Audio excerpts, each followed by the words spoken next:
Hello, welcome to my channel. My name is Jasmine. My brand name is called J. Lou Rose.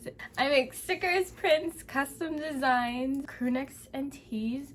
Though the tees are almost sold out, so if you haven't gotten one yet, go ahead and cop one. I have a bunch of crew necks left. I guess I have so much to talk about. Unless you follow me on TikTok, you know my journey, most of it. If not, stay tuned to the channel and hopefully you'll learn more. I'm wearing this shirt right now. No bad vibes. I'm manifesting. Gotta manifest those dreams. Go for all your goals. Don't let anyone stop you, right? That's the gist of what this collection is about. But yeah, go check it out. My Etsy will be down below and you can go check it out. Let's go do stickers. So how we upload your artwork, you're gonna go to upload, and then usually I have it uploaded already, but if you haven't, you'll just go to upload image, and it can take PNGs, JPEG, GIF, yada yada yada. So you'll just go to browse and go find your artwork.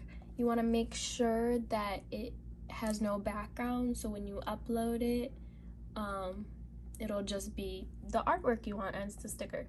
So you'll just click it and then you'll hit insert image, and then that's how you get it onto the canvas. You want to make sure you make a shape, a square of 6.75 by 9.25, because that's how much the Cricut will cut, unless you have one of those huger mats. But right now I just have like a 12 by 12 mat, so that's how you can make sure how many stickers you can print at one time.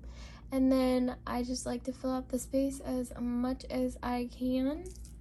This is probably as good as it's gonna get, and I'll just go down here and I'll hide my square, and then I will select all of my images, and then you go down here to the right bottom right corner, you'll hit attach, and then we'll go to make it. This is how it's gonna look like when you print it. You'll hit continue, and then you'll want to send to printer. Oh yeah, make sure your Cricut is on and connected. That's how you'll select it, right? So we'll send to printer. I usually have the bleed on, just so it still has room to cut. I always use my system dialog for my printer, so then another dialog will pop up, and then we will do our settings from there. Now, depending on the paper, type of paper you use, and I'll show you that what I use in a minute.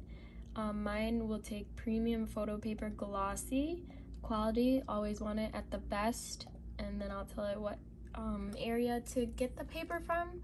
So let me show you the paper I have before I print. So this is the on button for the Cricut. See how there's different settings. I keep mine on custom, and then I'll show you the settings I use. Settings I'm showing you, they're based off of this sticker paper, because different sticker papers can cut differently, but this is the way that works for me. Now let's print it. Oh wait, I gotta put the paper in. These directions, I honestly say that you should load the paper one at a time, so I just follow that direction. You can tell this is the back because it has stuff printed on it. That's how the front looks.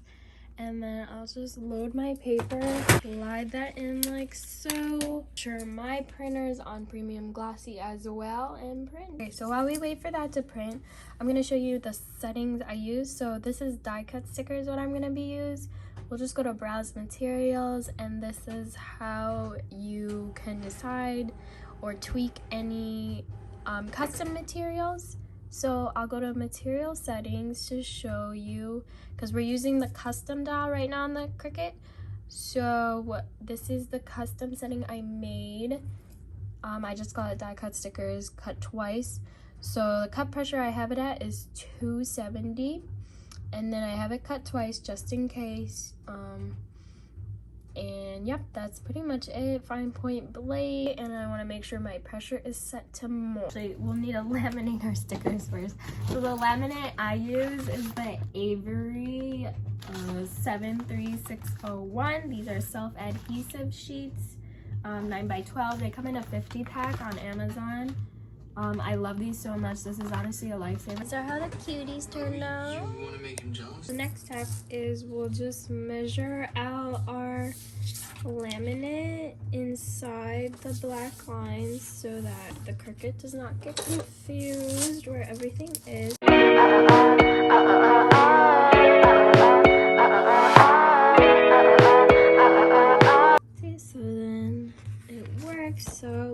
because there's this peel here that helps tremendously with lining it up. We'll flip it over. Make sure everything's lined up inside before I lay it down. I'll lay it up at the top.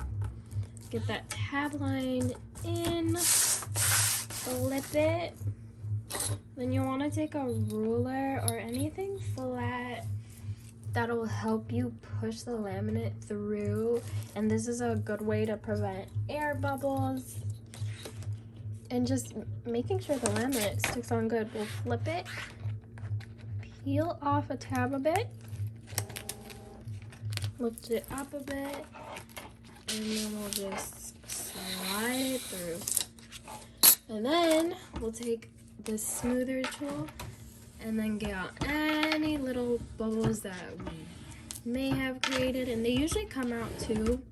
See the left and right corners? We'll just slide that all, line it up right by those grips, and make sure we hit the air on the Cricut. And then it attaches on. And make sure your settings are all good, and we are ready to go.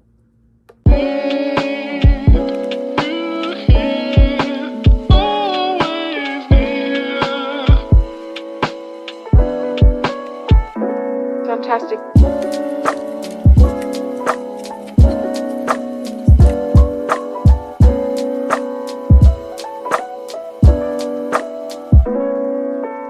How cute. They will be available in my shop by the time you're watching this.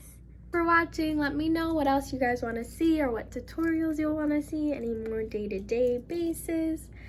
Anyways, like, subscribe, comment, let me know your thoughts. If you want to see more quick tutorial kind of stuff or more behind the scenes, follow me